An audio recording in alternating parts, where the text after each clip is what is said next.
Assalamualaikum warahmatullahi wabarakatuh. Pada kesempatan kali ini saya akan mencoba mereview jurnal yang berjudul Implementasi Algoritma C4.5 dan Algoritma ID3 untuk menganalisis kepuasan pelanggan terhadap pelayanan bengkel kendaraan bermotor. Jurnal ini ditulis oleh 3 orang. Yang pertama ada Andika Syaifi Pratama, yang kedua ada Aulia Baharuddin, dan yang terakhir ada Amalia Belinda Arifa. Langsung saja ke bagian pendahuluannya. Nah, dalam bisnis jasa perbaikan kendaraan bermotor, ada hal yang sangat penting untuk diperhatikan, yaitu kepuasan pelanggan. Di mana dengan adanya kepuasan pelanggan, maka dapat memajukan bisnis kendaraan bermotor ini pada bengkel yang dituju. Oleh karena itu, dalam penelitian ini menggunakan beberapa metode klasifikasi. Yang pertama ada algoritma C4.5, yaitu suatu algoritma klasifikasi data dengan menggunakan teknik pohon keputusan yang terkenal dan disukai karena memiliki kelebihan-kelebihan. Karena pada algoritma C4.5 ini menggunakan pendekatan data mining. Adapun kelebihan dari algoritma C4.5 ini dapat mengolah data numerik dan data disket, sehingga dapat menangani atribut lain yang hilang serta menghasilkan suatu aturan yang mudah diinterpretasi dan tercepat di antara algoritma lainnya. Kemudian yang kedua ada algoritma interaktif dictomizer tree, yaitu suatu metode yang digunakan untuk membangkitkan pohon keputusan untuk menggali suatu informasi yang ada pada data mining. Yang artinya pohon keputusan itu sendiri itu salah satu metode yang digunakan untuk mengklasifikasi data-data pada data mining karena mudah diinterpretasikannya. Konsep dasarnya itu mengubah data menjadi suatu pohon keputusan dan aturan keputusan. Yang ketiga, ada dalam hal ini mengukur suatu keputusan. Pelanggan menggunakan metode service quality.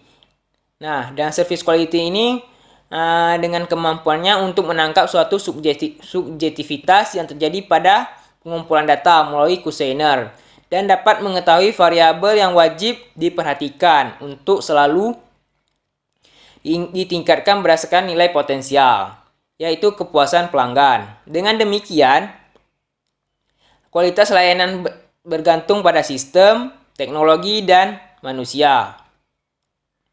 Faktor manusia inilah yang memegang kontribusi terbesar, sehingga kualitas layanan lebih sulit ditiru atau dibandingkan dengan kualitas produk dan harga. Yang terakhir ada pada penelitian ini, hasil dari survei 150 responden akan diolah menggunakan algoritma C4.5 dan algoritma ID3 untuk mendapatkan 5 dimensi service quality. Nah, untuk mendapatkan 5 dimensi service quality ini untuk menentukan atribut yang apa saja yang harus diperbaiki pada kendaraan bermotor, yaitu seperti ya reliability yaitu keandalan, daya tanggap yaitu responsif, asuransi atau jaminan, empati, dan yang terakhir ada tangibles atau bukti yang terukur. Nah, dengan begitu dapat mengetahui kepuasan pelanggan dan kualitas jasa dalam mengukur tingkat kepuasan pelayanan yang diberikan oleh bengkel tersebut. Baik, langsung saja kita lanjut ke bagian metode penelitian. Nah, dalam metode penelitian diperlukan beberapa tahapan dalam mendefinisikan, menganalisa permasalahan, dan rumus masalah dalam ruang lingkup penelitian ini. Kemudian menentukan faktor dan kriteria kualitas pelayanan dari metode 5 dimensi service quality. Barulah yang pertama di sini ada menggunakan kuesioner yang disebarkan ke tempat kejadian dalam penelitian untuk mendapatkan data dari pelanggan yang menggunakan jasa. Yang kedua yaitu melakukan pengolahan data serta menganalisis data yang didapatkan menggunakan Microsoft Excel untuk mencari rata-rata dari setiap atributnya. Lalu menghitung dengan menggunakan rumus pada algoritma C4.5 dan algoritma Interactive Dictomizer tree dari data yang didapatkan. Kemudian yang terakhir ada implementasi. Nah, implementasi ini yaitu hasil dari pengolahan data dan menggunakan pohon keputusan dengan bantuan MATLAB.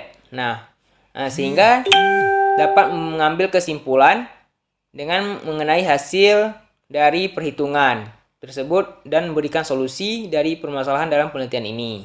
Baik, langsung saja kita lanjut ke bagian hasil dan pembahasan. Nah, seperti yang kita lihat di sini terdapat dua gambar pohon keputusan yaitu algoritma C4.5 dan algoritma ID3.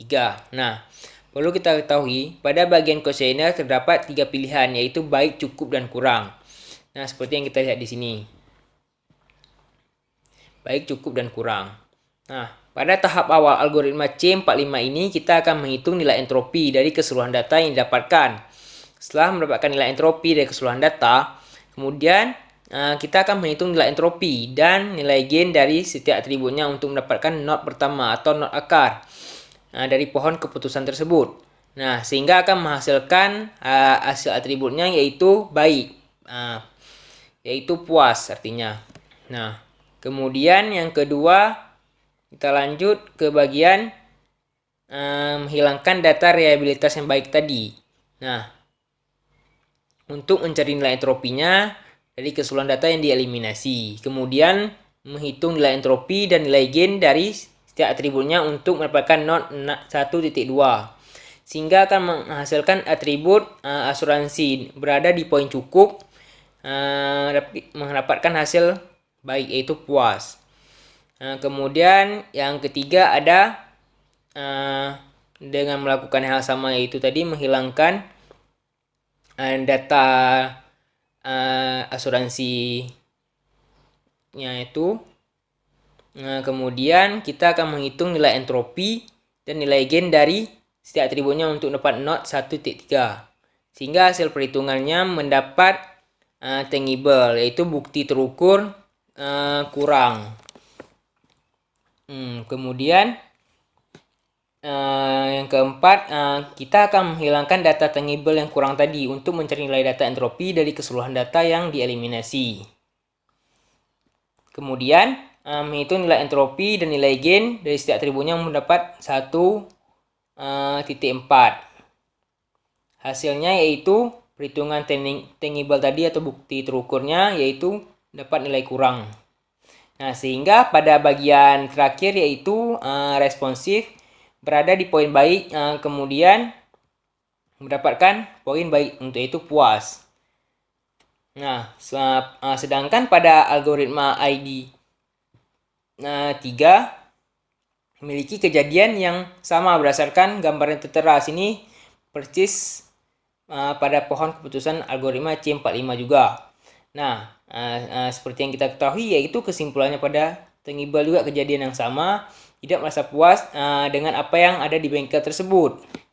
Nah, sehingga dapat disimpulkan dari hasil pembahasan ini yaitu hasil pohon keputusan tersebut bahwa untuk atribut reliabilitas berada pada poin baik dan mendapat nilai puas seperti yang tadi.